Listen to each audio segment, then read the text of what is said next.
Hello, I am going to try to do something different today because we're kind of getting out of the algebra, the number and operations part of our chapter of our book, and we're getting more into measurement, and we're going to get into geometry. And measurement and geometry have so many vocabulary words. And so I wanted to start this new chapter by going through the vocabulary words with you. So would you please find your vocabulary words in your book? They are on page 627. So if you would please open up to 627 in your book. There are vocabulary cards there, and I would love it if you would cut them out. So you can pause the video and cut them out, and then you can follow along with me. I'm going to kind of go through the cards. On the back of the cards, they have little questions, so I don't really want to answer the questions totally. Unless they're trickier ones. So let's go through this today. So pause the video, cut them out. Once you're ready for me, you can push play. Capacity. Capacity is the amount of liquid a container can hold, also known as liquid volume. Okay, so capacity is how many ounces are in my drink, right? I'm drinking a Caribou coffee right now. My husband went and got one for me. So how many ounces does it hold? About 20 ounces, I think, right? That's the liquid. Oh, it looks like maybe 24 on this one, but so how much liquid can fit in is called capacity. So maybe you can practice saying that with me. Capacity. Describe a real-life example of when you might need to know a container's capacity. I think you guys can do that one on your own. You don't need my help on that one. Next one. Mass. Now we should have talked about this before when we were talking about kilogram. 1 equals 1,000 grams. 1 kilogram is equal to 1,000 grams. That is mass. Okay, so mass is the amount of matter or material in an object. Oftentimes, it's very related to weight, like we use kilogram and grams for weight. We also use it to see how much space does something take up. Okay, so this sponge here has less mass than that brick. The brick takes up more space than the sponge does. Okay, which has more mass, a horse or a kitten? Probably the horse has more mass, right? Because it's larger, takes up more space. So I want you, when it says explain, because it has more matter, has more material, takes up more space. So don't just write horse, move on, right? We're still trying to do our best even though we're at home, I hope. So let's move on to the next one. Liquid volume. The amount of liquid a container can hold, also known as capacity, right? We talked about that on capacity. Capacity and liquid volume are the same thing. We can interchange them, so we need to know both so that if you see liquid volume, you think, oh yeah, capacity. If you see capacity, you think, oh yeah, liquid volume. So volume is a multiple meaning word. What does it mean in this sentence? Please turn up the volume on the radio. So right, that'd be noise level. Volume too is like, okay, let's say I have a cereal box. Let me try to draw a little cereal box here. Let's say I have a cereal box and I say, okay, how many cubes can I fit inside my cereal box? Right, so volume talks about things that fit inside of other things. This is liquid volume because we're putting liquid inside of a box. But if we're trying to put cubes inside of the box, it would just be regular volume. You guys can do that one on your own. Milliliter equals 20 drops of water. So my child is sick right now. Eliza is sick, and so we've been having to give her medicines in milliliters. Okay, it equals about 20 drops of water. So again, this is liquid, so this would be a capacity. A liquid volume or a capacity that we're talking about when we're using milliliters.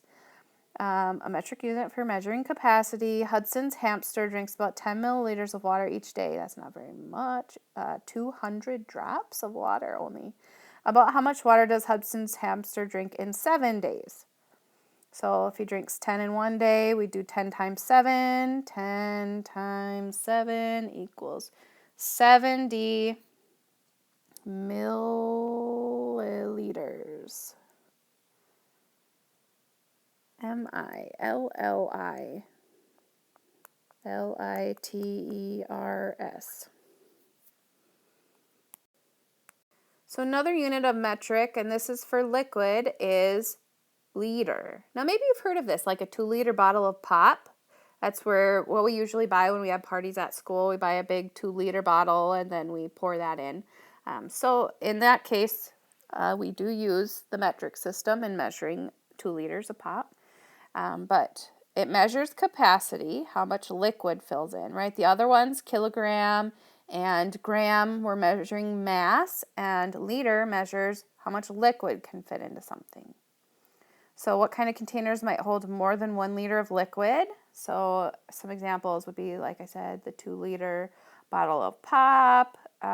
It could also be coolers, big water pitchers, big cooking pots, right? They would hold more than 1 liter. So that would be some examples of things that would hold more than 1 liter. A gram. Okay, so let me do my little soapbox here. So in the world, on planet Earth, there are 2 commonly used types of measuring systems. There's the customary measurement, and then there is the metric measurement, okay?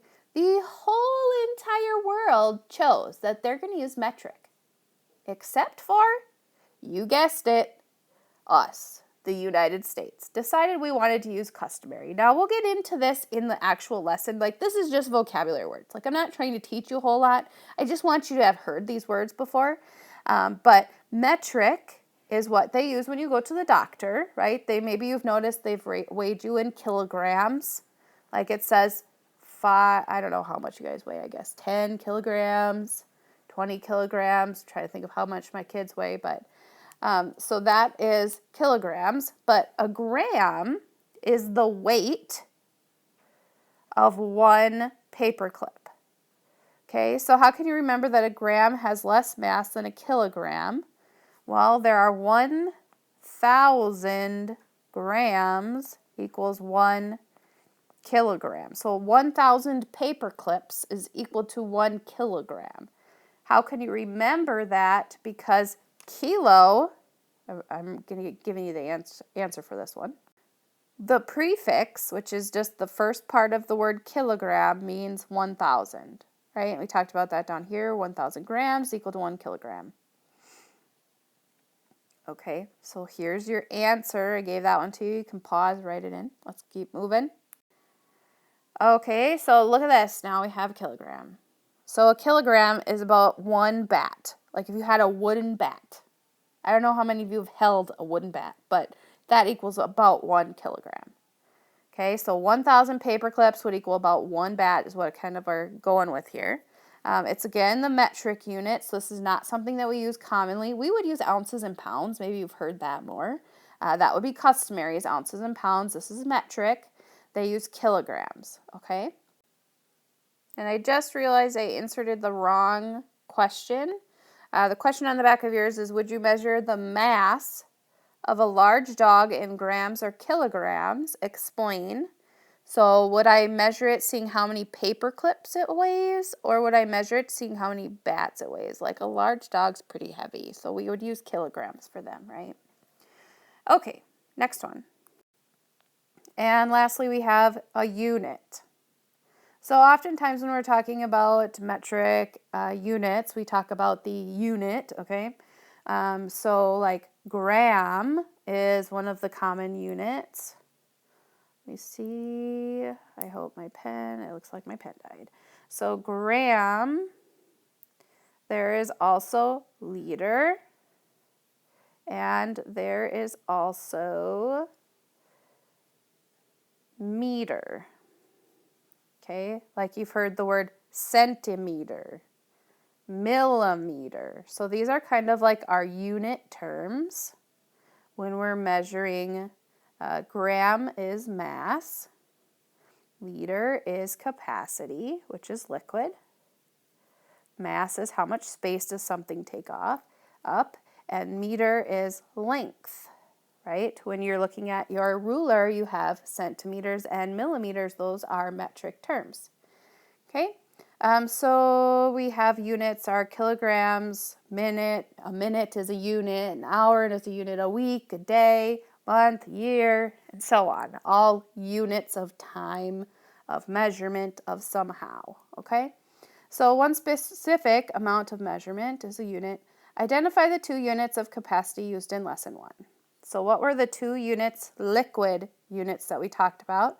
We talked about liters. And we talked about that darn milliliter that I have to spell out again. There we go, spelling it wrong. Liter. M-I-L-L-I, milli, L-I-T-E-R. That is a tricky word to spell. Usually it's abbreviated lowercase m, capital L, because liter is always abbreviated with a capital L. So we do little m, capital L for milliliter.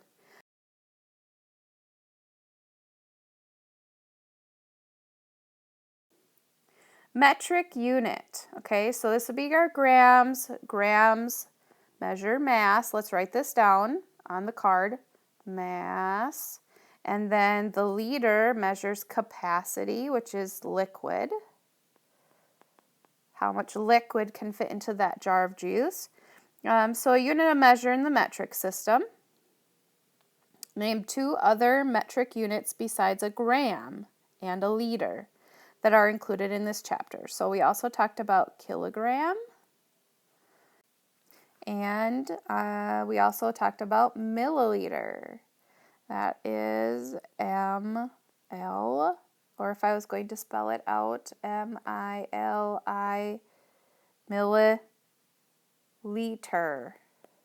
Look at all those L-I, milliliter. We also talked about that too. So those are the 2 other ones that we've talked about that are in the metric system. I forgot one little L in there. Yikes, that's a lot of L's and I's. Okay, so first off, the first one we cut out. It's not really 11-1, unfortunately, but analog clock. This is an example of an analog clock. This is the type of clock that we have in our classroom. If you're out in many public buildings, they will have analog clocks, okay? So it is a clock that has both hour and minute hands. So the red one, let's put this, write this onto your card. This is the hour hand. And the blue is the, oh, you kind of write it over here, the minute hand. Okay, and then for minute, we're going to write count by 5s. Okay, minute, count by 5s. Okay, it says explain how the hour hand and minute hand show a part-whole relationship. So I decided to answer this one for you because I thought it was a little bit of a tricky question. So how the hour hand and the minute hand show a part-whole relationship. The hour hand is the whole, right? And then the minute hand shows what part of the hour we are in, right? So if it's 2:15, the whole is 2, like 2 o'clock, and then we're on part 15 of the 2 o'clock kind of hour type of thing. So that's where they're going with that question. Try to write a little smaller than me because I couldn't fit all the words in, but I'm hoping that's just because I'm trying to do this on an iPad and it's kind of hard to write on iPads. But all right, next one. A digital clock. So we have analog clock where it shows the minute and hour hand. A digital clock just shows you the time. Okay, so it only uses numbers to show the time. It's easier, right? Describe one advantage of using a digital clock instead of an analog clock. So I think you guys can answer that one too. So digital is just the numbers. This is what you guys have on your Fitbit, is a little digital clock. Analog is what we would use in businesses and schools. So it's important that you know how to tell both. Okay, and we have time interval. So the time that passes from the start of an activity until the end of the activity. Also, this is called elapsed time. So that's like saying, okay, kids, we like take yourself back to school. We get in about 8:10 in the morning and we have a really fun assembly at 9:50. How much time do we have until that activity starts? That's kind of what we're talking here. So it's 8:10, we have to go until 9:50. We have to figure out how much time between 8:10 and 9:50 to get to the really fun activity, right? So that's what we're talking about here. The prefix inter, time interval, means between. So how much time between? How does this help you remember the meaning of time interval? Because time interval is talking about the time that we measure between two times. All right, that's all that I have for you. Thanks for watching, and let me know how these vocabulary cards go. There's also a neat little foldable that would be fun to cut out. On the following page it says My Foldables, talks about capacity and mass. So if you can look at, I think it's page 632, kind of shows you on the top step 1 and step 2. Looks like you just fold it up and cut up, and it will help you remember your capacity and mass. Why don't you do that as well? I know this was a longer video, but I think this would be really good for setting us up for success for this chapter. So go through your cards, answer the ones that we didn't answer, and then do your My Foldable on pages 631 and 632, and then we'll be ready for tomorrow's lesson when we start with capacity. Thanks for watching.